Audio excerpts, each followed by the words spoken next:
प्रशांत किशोर बांकीपुर से जीत गए और इसके बाद एक बात तो पक्की है कि बिहार की राजनीति बदलने वाली है।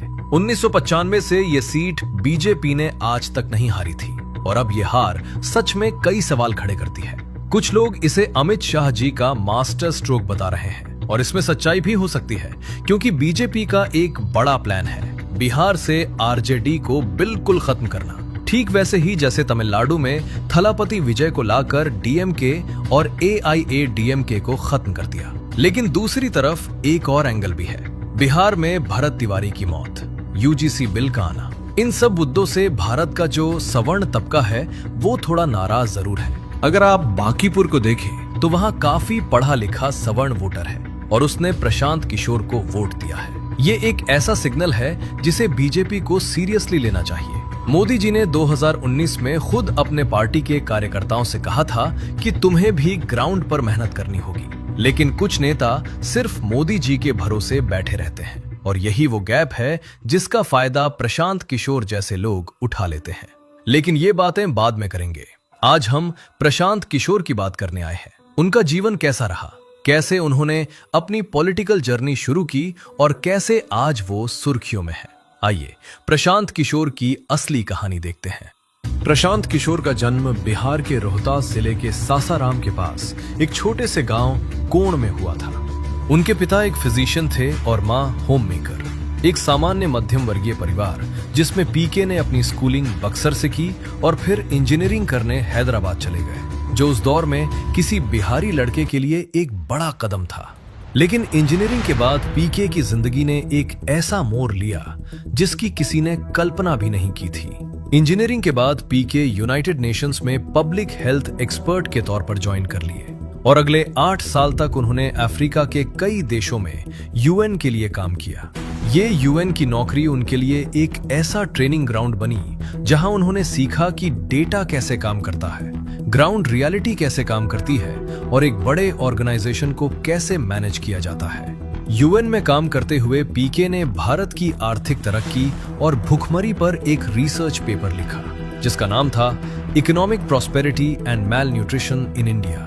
इस पेपर में उन्होंने दिखाया कि कैसे भारत में इकोनॉमिक ग्रोथ के बावजूद मैल न्यूट्रिशन की समस्या बनी हुई है और इसके लिए उन्होंने गुजरात का एग्जाम्पल दिया कि कैसे गुजरात में इतनी ग्रोथ हुई फिर भी मैल न्यूट्रिशन है। ये पेपर जब तत्कालीन पीएम मनमोहन सिंह तक पहुंचा तो उन्होंने इसे सीरियसली लिया। लेकिन इसी पेपर की एक कॉपी उस वक्त के गुजरात के चीफ मिनिस्टर नरेंद्र मोदी तक भी पहुंच गई और मोदी जी ने पीके को कॉफी के लिए इनवाइट किया और उस एक मीटिंग ने भारत की राजनीति का इतिहास बदल दिया।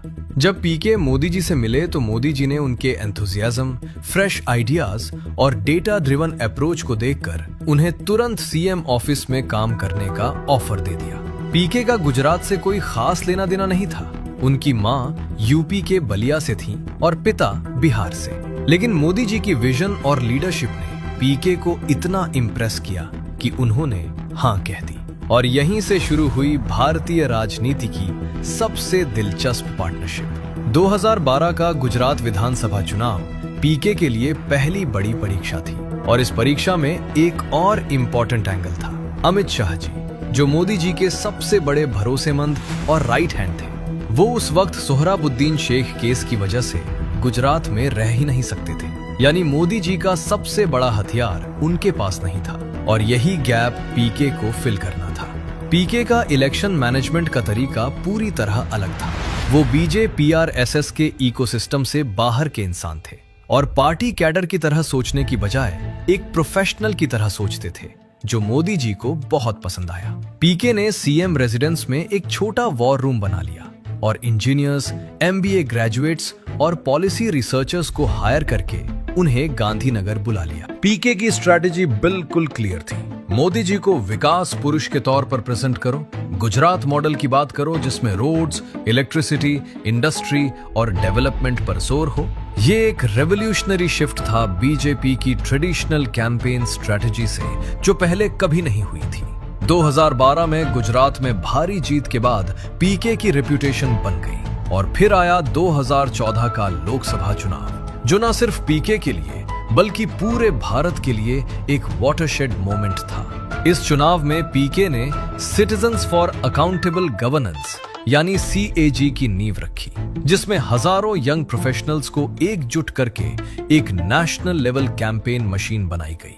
2014 के कैंपेन में पीके और उनकी टीम ने वो किया जो भारत में पहले कभी नहीं हुआ था। हर कंस्टिट्यूएंसी के लिए अलग data analysis, social media presence, grass roots outreach और टारगेटेड मैसेजिंग। मोदी जी को एक ऐसे लीडर के रूप में प्रेजेंट किया जो गरीब से उठकर आया है, जो देश को बदलना चाहता है और जो पुराने गांधी नेहरू मॉडल से आगे एक न्यू इंडिया की बात करता है। एक इंसिडेंट जो इस कैंपेन को और बड़ा बना दिया वो था कांग्रेस नेता मणिशंकर अय्यर का वो इनफेमस बयान, जिसमें उन्होंने मोदी जी का मजाक उड़ाते हुए कहा था कि वो कांग्रेस मीटिंग में चाय बेचने के लायक है। पीके ने इस इंसल्ट को पकड़ लिया और मोदी जी के हम्बल बैकग्राउंड को एक हीरो स्टोरी में बदल दिया और